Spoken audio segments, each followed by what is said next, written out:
The best thing that you can do to make your video footage look more cinematic and more professional is to not buy a new camera, not to invest loads and loads of money into equipment.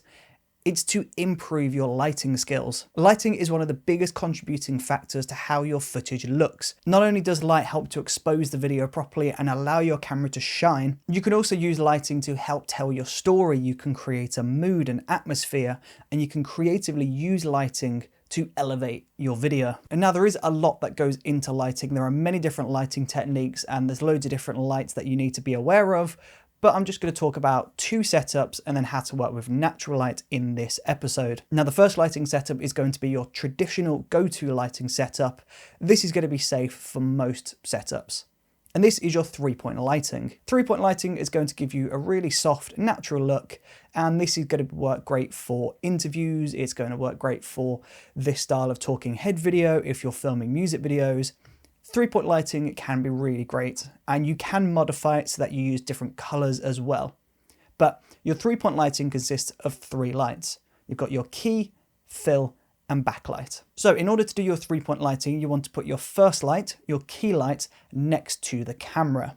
And you want to have this shining at the person. Then you want to grab your second light, your fill light, and you want to place this on the opposite side of the camera, shining at the person again. Now typically I like to pull the intensity of the fill light down a little bit, so the key light is brighter than the fill light. And then of course we'll grab our third light, which is our backlight. We'll place this behind the subject, and this is going to be shining back at them to give them separation. Now, my backlight, you can't see it in the shot at all. It's actually mounted up on a pole above me here.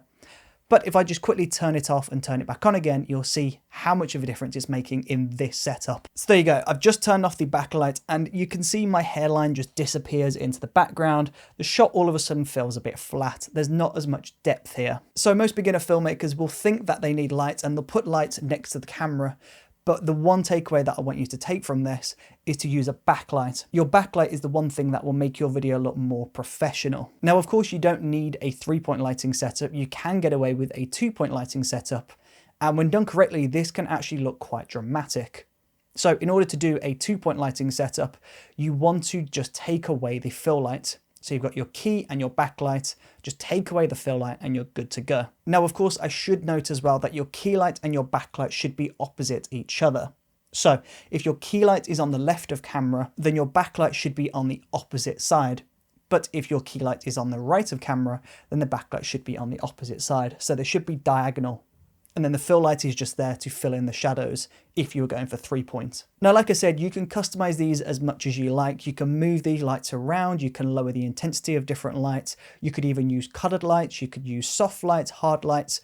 It doesn't matter, but these 3-point and 2-point lighting setups are going to take you a long way in creating great looking video. But what happens if you're filming outside? Do you use 3-point lighting then or 2-point lighting then? You don't need to if there is daylight. Instead of adding lights into the scene, we've got plenty of light from the sun or the clouds. So now we need to go ahead and shape this light rather than adding new lights in. If you're filming on a sunny day, then my first tip is to not film in the very middle of the day.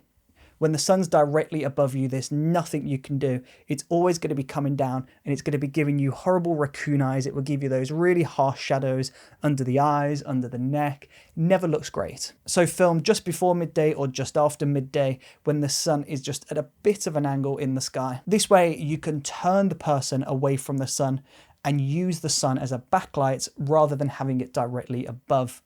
By using the sun as a backlight, you're going to get a nice halo around the subject and it looks a lot more complementary and a lot more cinematic than having that horrible overhead light. Of course though, if you have to, then I would recommend diffusing the light. You can get pop-up diffusion, and this is essentially just a soft piece of fabric that allows light to pass through.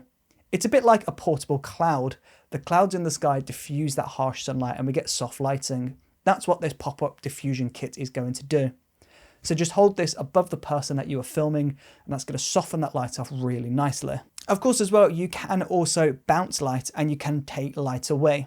So if we use a silver or gold or white reflector kit, you can just angle this to bounce the light back onto the subject and fill in any shadows. Of course though, if you use negative fill though, then you can place a black piece of fabric next to the person that is on camera, and this is going to remove some of that light So rather than light bouncing off of surfaces, it's now going to hit this black fabric and it won't reflect back.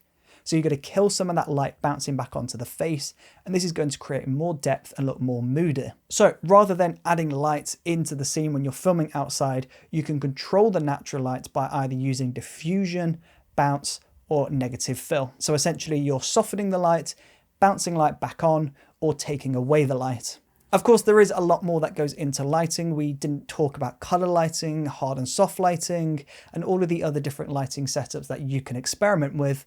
But if you are interested in seeing that, then do go ahead and check out the full video production masterclass. There is currently over 9 hours of video footage over there to help you become a better filmmaker. So if you are interested in learning more about video production and stepping up your lighting, then go ahead and check that out.